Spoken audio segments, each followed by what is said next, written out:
டீகிரோ சொந்தங்களுக்கு வணக்கம். இன்னைக்கு நேர்காணல நம்மளோட எந்திருப்பவர் புவிசார் அரசியல் விமர்சகர் திரு கணேஷ்குமார் அவர்கள். வணக்கம். வணக்கம், ஜெய்ஹிந்த்.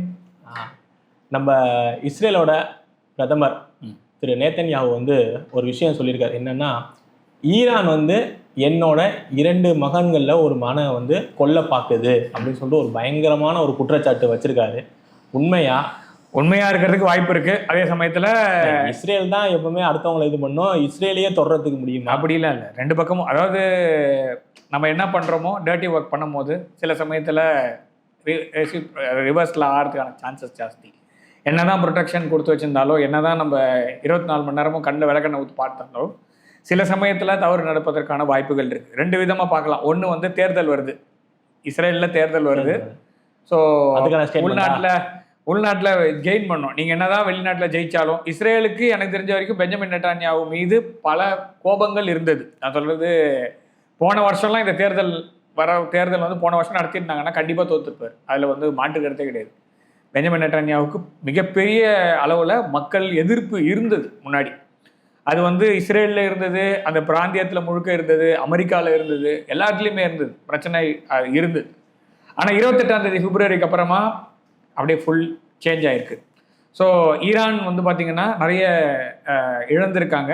அதே சமயத்தில் இஸ்ரேலுக்கும் நிறைய இழப்புகள் இருந்தாலும் கொஞ்ச நாளைக்கு இஸ்ரேலால் தள்ள முடியும் அப்படின்ற ஒரு நிலைமையில கொண்டு விட்டார். இதுக்கு முன்னாடி ஒன்றுமே இல்லாமல் ப்ராப்ளம், அதாவது எப்போ வேணால் என்ன வேணால் நடக்கலாம் அப்படின்னும் போது அதை கொஞ்சம் தள்ளி இருக்கிறாரு அப்படின்ற மாதிரி இவர் பெஞ்சமின் நெட்டான்யாஹூ மேலே ஒரு அளவுக்கு ஆதரவு. இந்த போர் அவர் கை கொடுத்துருக்கு.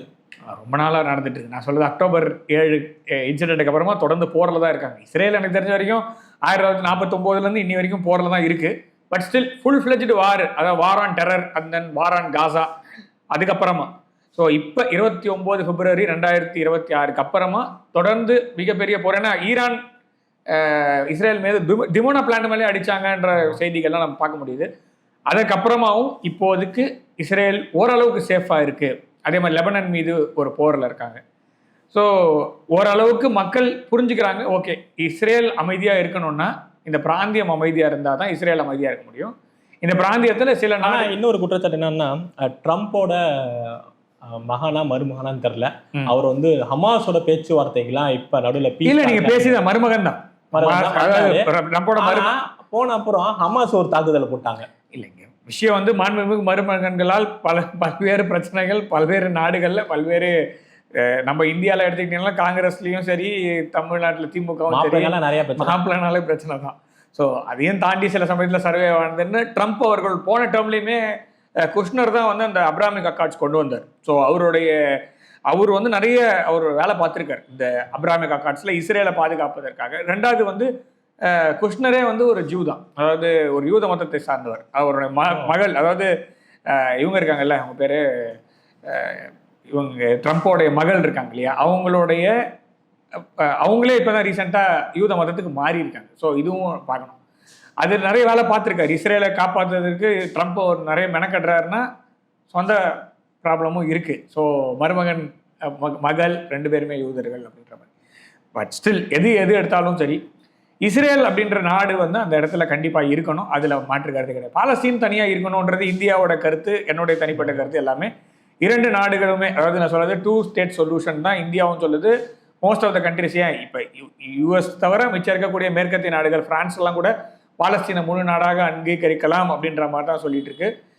பாலஸ்தீனுக்கு ஃபுல் ஸ்டேட்ஹுட் கொடுக்கறத பற்றி ஒரு டிஸ்கஷன், ஒரு ரெஃபரண்டம் ஒன்று கொண்டு வந்தாங்க இதில் ஐநா பொது சபையில். அதில் 143 நாடுகள் பாலஸ்தீனுக்கு முழு ஸ்டேட் கொடுங்கன்னு. ஆனால் பாலஸ்தீனுக்கு முழு ஸ்டேட் கொடுத்த பிறகு வரக்கூடிய பிரச்சனை இஸ்ரேல் இப்போ தாங்க முடியாது. அதனால சில வேலைகள்லாம் செஞ்சாங்க. அந்த வேலையோட தொடர்ச்சியாக தான் இந்த ஈரான் மீது தாக்குதல் வரைக்கும் போச்சு.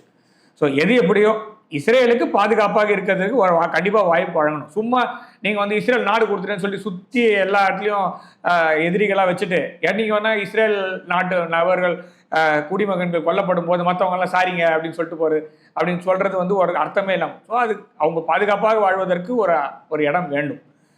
பாலஸ்தீனுக்கும் வேணும், நான் இல்லைன்னு சொல்ல. பாலஸ்தீனியர் மக்கள் கொல்லப்படுவதற்கும் நம்ம கண்டனம் தெரிவிக்கிறோம். பட் ஸ்டில் அவங்களுக்கு வேறு எந்த ஆப்ஷனுமே கிடையாது. இஸ்ரேலுக்கு ஒரே ஒரு இடம் தான் இருக்குது. மற்ற சுற்றி இருக்கக்கூடிய 20 ஸ்டேட் இருக்குல்ல, அரப் ஸ்டேட்ஸு, யாராவது இடம் கொடுக்கலாம்ல. ஸோ அவங்க ஏன் கொடுக்க மாட்டாங்கன்னா அது வேற அரசியல். ஆனால் இப்போ குஷ்னராக இருக்கட்டும், நெதன்யாகுவாக இருக்கட்டும், ட்ரம்ப்பாக இருக்கட்டும், இவங்க எல்லாருமே ஒர்க் பண்ணுற ஒரு விஷயம் என்னென்னா, இங்கே பாதுகாப்பாக இஸ்ரேல் நாடு கண்டினியூ ஆகணும், அதுக்கு என்னவோ அதை தான் பார்க்குறேன். அடுத்தது நம்ம பாகிஸ்தானோட அசீம் முனீர் டெஹ்ரானுக்கு பயணம் மேற்கொண்டிருக்கார். எதுக்காக? அண்மையில பார்த்துருப்போம். இப்போ ஒரு நம்மளே பேசிருக்கோம், அந்த பேக்ட் சைன் ஆயிருக்கு. அதுல பாகிஸ்தான் தான் பீஸ் டாக்ஸ்ல இருக்காங்க, யுஎஸ்க்கும் ஈரானுக்கும். திடீர் இந்த பயணம் ஏன்? 2 பேக்ட் இருக்கு. நீங்க எந்த பேக்ட் சொல்றீங்கன்னு எனக்கு தெரியல. துருக்கி, அது துருக்கி பாகிஸ்தான் அது ஒரு பேக்ட். இன்னொன்று வந்து அமெரிக்காவுக்கும் ஈரானுக்குமான அமைதி ஒப்பந்தம்.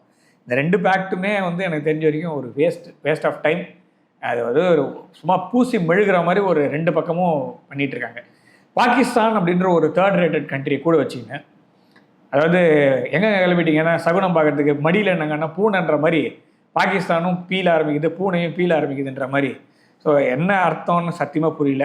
ஸோ இங்கே ப்ராப்ளம் வந்து பாகிஸ்தானை வச்சுக்கிட்டு நீங்கள் எந்த ஒரு சகனமும் பார்க்க முடியாது, எந்த ஒரு நல்ல காரியமும் செய்ய முடியாது. ஆனால் அமெரிக்கா ரொம்ப மெனக்கெடுது. ஈரானுக்கு இப்போ பாகிஸ்தான் எதுக்கு போகணும்? நீ வந்து சவுதி அரேபியாவோட ஒப்பந்தம் போட்டாச்சு. நீ வந்து சுன்னி முஸ்லீம் நாடு, சவுதி அரேபியா சுன்னி முஸ்லீம் நாடு, துருக்கி சுன்னி முஸ்லீம் நாடு, ஈரான் வந்து ஷியா முஸ்லீம் நாடு. ஸோ இப்போ நீ உனக்குன்னு ஏதாவது டேரெக்டாக மெசேஜ் இருக்கானா? இல்லை. சரி, நீ போனதுக்கு தனிப்பட்ட காரணம் ஏதாவது இருக்கானா? உன்னுடைய கப்பல், பாகிஸ்தான் நாட்டுடைய கப்பலை பாபல் மந்தாப்ன்ற பகுதியில் ஹூத்தீஸ், அதாவது யமன் நாடு இருக்கு இல்லையா, அதோடைய ஆளும் ஹூத்தீஸ் ரெபல்ஸ் அடித்து பாகிஸ்தானியர்கள் கொல்லப்பட்டிருக்காங்க. அதுக்கு வந்து கண்டனம் தெரிவிக்கிறதுக்கு நேராக போய் ஸ்ட்ரிக்டாக ஸ்ட்ராங்காக ஹார்ஷாக பேசிட்டு வந்துடுன்ற மாதிரி போய் பார்த்தா அப்படி தெரியல. அவரோட வெளியுறவுத்துறை அமைச்சர் அர்காட்சி உட்காந்துருக்காரு. அவர் பக்கத்தில் இவர் கை கட்டி வாய்ப்பூத்தி மௌனியாக உட்காந்துருக்காரு அசீம் முனீர். ஸோ இப்படி தான் ஒரு படத்தை நம்மளால் பார்க்க முடியுது. ஸோ இங்கே விஷயம் என்னென்னா, பாகிஸ்தானுக்கு தனிப்பட்ட அஜெண்டா இந்த இடத்துல இல்லவே இல்லை. அசீம் முனீர் வந்து அவர் வந்து எனக்கு தெரிஞ்ச வரைக்கும் புறா இல்லைன்னா இந்த ஹாரி பாட்டர் படத்தில் ஐ எம் நாட் அ நவுல் அப்படின்வாங்க, இந்த ஹெர்மாயின் அவங்க சொல்லுவாங்க. அந்த மாதிரி இந்த ஆந்த வேலையோ இல்லை ஆந்த வேலையோ பார்க்குறாங்களா, இல்லைன்னா வந்து புறா வேலை பார்க்குறாங்களா, அந்த வேலையை தான் பார்க்குறாரு. இவர் வந்து அமெரிக்காவோட மெசேஜை எடுத்துக்கிட்டு ஈரான் போயிருக்கிறாங்க. அமெரிக்கா இந்த இடத்துல விட்டு வெளியில் போகிறதுக்கு ரொம்ப மெனக்கடுறாங்க. என்னை எப்படியாவது விட்டுடுறா. நம்ம ஊரில் தமிழ் மீம் ஒன்று வரும், காரில் வந்து பசங்கள்லாம் ஏற்றிட்டு ஒருத்தன் கூட்டிட்டு போகும்போது நான் விட்டுருனான்னு கத்துருவாங்க. அந்த மாதிரி தான் இந்த பிராந்தியத்தில் இருக்க. இப்போ கூட நம்ம அண்மையில் பார்க்குறோம், யூஎஸ் தான் வந்து யாரெல்லாம் ஈரானோட வந்து வர்த்தக உறவு வச்சுருக்கீங்களோ அவங்க மேலே நான் ஆக்ஷன் எடுப்பேன், கிட்டத்தட்ட சாங்ஷன் போடுறாங்க திருப்பி ஈரான் மேலே. அதுக்கு நான் வரேன், முதல்ல இதை முடிச்சுட்டு வரேன். இது தொடர்ந்து நான் அதை பதிலையும் சொல்கிறேன். நீங்கள் சாங்ஷன் போடுற நிலைமையில இல்லை. இப்போ யூஎஸை பொறுத்த வரைக்கும் நீங்கள் இந்த இடத்த விட்டு போகிறதுக்கு என்னவோ வழி தேடுறீங்க, அது நல்லாவே தெரியுது. அது யாருக்கு புரியுதோ இல்லை, ஈரான்காரனுக்கு நல்லா புரிஞ்சிச்சு. அதனால ஈத்தடிக்கிறான், வா வா நீ பதிலே சொல்கிறதில்ல. ஈரான்லேருந்து நேராக பாகிஸ்தான் வரைக்கும் போயிட்டு அமைதி ஒப்பந்தம் போடுறேன்னு சொல்லிட்டு படையப்பா படத்தில் சொல்கிற மாதிரி நான் உன் வீட்டுக்கு வந்து போகிறேன்னு தான் சொன்ன தவிர உன் பொண்ணை நான் நிச்சயம் பண்ணுறேன்னு சொல்லவே இல்லைன்ற மாதிரி நேராக ஒப்பந்தம் பண்ணுற வரைக்கும் போயிட்டு நான் ஒப்பந்தம் பண்ண ரெடி இல்லைன்னு சொல்லிட்டு திரும்ப வந்துட்டேன். ஸோ அப்படிப்பட்ட ஒரு அசிங்கத்தை தான் அமெரிக்காவுக்கு ஈரான் கொடுத்துட்டு இருக்கு. இதுக்கு மேலே இவங்க சாங்ஷன் போகிறதுக்கு ஒன்றுமே இல்லை. சப்போஸ் இவங்க அடுத்த கட்டத்துக்கு நகர்ந்து இப்போ அசீம் முனீர் இப்போ போயிட்டு வந்து சும்மா கட்சி பண்ணால் கொடுத்து அனுப்புவாங்க. கண் துடைப்புக்கு நீ வந்த கண்ணை தொடச்சின்னு போடான்னு சொல்லி அனுப்பிச்சி விட்ருவாங்க. சரி போயிட்டான்னு வச்சுக்கோங்க இந்த ஆள். ஸோ இந்த ஆள் திரும்ப பாகிஸ்தான் வந்து உட்காந்தான். சரி இப்போ திருப்பி சாங்ஷன்ஸ் போடுறது அமெரிக்காவை பொறுத்த வரைக்கும் ஒன்று தான், ஒன்று சாங்ஷன்ஸ் போடுவேன், இல்லைன்னா ஸ்விஃப்ட் சிஸ்டத்தில் தூக்கும், ஏதாவது பண்ணுவான். இந்த மாதிரி பொருளாதார ரீதியாக ஒரு நாடை தனிமைப்படுத்தி என்னென்னாலும் பண்ண முடியுமோ பண்ணுவாங்க. சப்போஸ் சாங்ஷன்ஸ் எக்ஸ்ட்ராவாக போடுறாங்கன்னு வந்ததுன்னா சைனா வந்து நேற்று இன்னொரு விஷயத்த சொல்லியிருக்கான். இன்னொரு முறை நீ சாங்ஷன்ஸ்ன்ற ஈரான் கம்பெனி மேலே ஏதாவது போட்டினா கடும் விளைவுகளை சந்திக்கணும்னு சைனா சொல்லியிருக்கான். இது வார்னிங், இட்ஸ் அ வார்னிங். இதுதான் லாஸ்ட்டு. இதுக்கு மேலே நீ வந்து உன்னோட ஆட்டத்தெல்லாம் க்ளோஸ் பண்ணிக்க.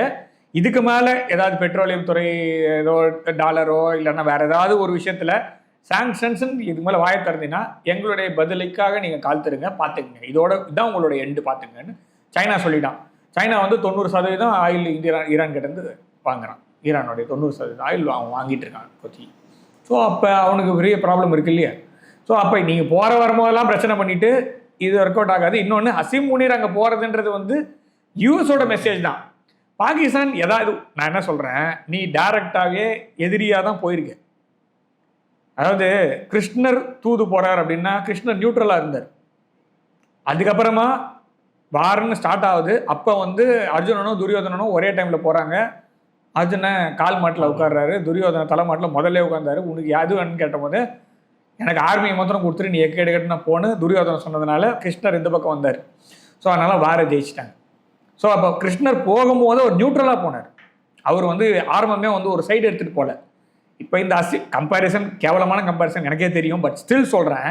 இப்போ இந்த ஆள் வாலாட்டின்னு போகிறான்ல அசிம் முனீர், எதுக்கு வாலாட்டின்னு இப்போ தான் சவுதி அரேபியாவுக்கும் துருக்கிக்கும் பாகிஸ்தானுக்கும் ஒப்பந்தம் வந்திருக்கு.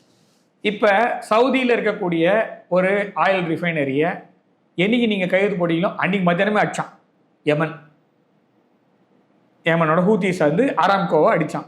சரி, மற்ற 2 பேர் என்ன பண்ணியிருந்தீங்க? அன்றைக்கி ஏமன் மேலே தாக்குதல் பண்ண வேண்டியதானே பாகிஸ்தானு? பண்ண முடியலல்ல. சரி, பாகிஸ்தான் பண்ணாது, கையால் ஆகாத நாடு, அடி வாங்கியே பழக்கப்பட்ட நாடு. சரி, துருக்கி என்ன பண்ணிட்டு இருந்தது? பண்ண வேண்டியது தானே. ஸோ இப்போ பாகிஸ்தானை அனுப்பி இப்போ ஈரானே அடிக்குதுன்னு வச்சுங்களேன் ஒரு ரிஃபைனரியை சவுதி அரேபியாவுக்குள்ள. ஈரான் மீது அமெரிக்கா தாக்குதல் பண்ணுது, சவுதி அரேபியா பேஸை யூஸ் பண்ணி தாக்குதல் பண்ணுது. பதில் தாக்குதல் ஈரான் சவுதி அரேபியாவில் தாக்குதல் பண்ணுது. அப்போ ஈரான் மீது பாகிஸ்தான் நேரடியாக தாக்குதல் பண்ணுமா? பண்ணாது. சரி, துருக்கி பண்ணுமா? பண்ணாது. அப்போ எதுக்கு இவ்வளோலாம் சீன் போட்டுன்னு உட்காந்துருக்கீங்க? உடனே சபையை கலைஞடான்ற மாதிரி தான் உண்மையிலே நீங்கள் வந்து இந்த சங்கத்தை கலைஞர்னு கலைச்சி அனுப்ப வேண்டியது தான். இங்கே விஷயம் வந்து தண்டத்துக்குன்னா ஒரு ட்ராவலு சும்மானா சீன் கிரியேட் பண்ணின்னு ஊரை ஏமாற்றி நாட்டை ஏமாற்றி திரியிறானுங்க. அப்படி தான் நான் பார்க்குறேன் தவிர. சரி, இவங்களோட இடத்துல டேரெக்டாக அமெரிக்கா பேஸ் வச்சிருக்குல்ல, பாகிஸ்தானில் இருக்கிற அமெரிக்காவுடைய அந்த இதெல்லாம் இருக்கு இல்லையா, பேஸு இல்லை விமானங்கள்லாம் இருக்குது, போர் விமானம், இதை வச்சு தாக்க வேண்டியதானே ஈரானை? ஏன் தாக்க மாட்டீங்க? அந்த பக்கத்தில் இருந்து மொத்தம் ஏன் தாக்கிட்டு இருக்கீங்க? இந்த பக்கத்தில் நீ ஒரு தாக்குதல் பண்ணு தம்பி, அதுக்கப்புறம் தெரியும் உனக்கு. ஸோ கஷ்டம். ஸோ பாகிஸ்தான் அப்படின்ற ஒரு தேர்ட் ரேட்டட் கண்ட்ரியை சும்மா ஏதோ கடன் கொடுத்துட்டோம், இலவசமாக சில பொருள் கொடுத்துட்டோன்றதுக்காக போயிட்டு வா அப்படின்னு அனுப்பி, சுருக்கமாக சொல்லணும்னா மெசஞ்சர் வேலைக்கு ஒரு ஜென்ரல் அனுப்புனது இதுதான். இது மேலே எனக்கு எதுவும் சொல்ல தெரியல. அதனால ஜென்ரலான்றது அதுக்கப்புறமா இப்போ வந்து ஃபீல்டு மார்ஷல்ன்ற ஒரு அலங்கார பதவி வேறு ஒன்று கொடுத்துருக்காங்க. நிறைய பேர் ஒத்துக்க மாட்டாங்க, நானும் ஒத்துக்க மாட்டேன். ஸோ ஒரு மெசஞ்சர் வேலை பார்க்குறதுக்கு ஜென்ரல் முனீரை அனுப்பியிருக்காங்க. நேரம் உங்கள் நேரத்தை நம்ம தளத்தை வந்து பயன்படுத்திக்க ரொம்ப நன்றி. நல்லதே நடக்கும். வாழ்க வளமுடன். வந்தே மாத்திரம்.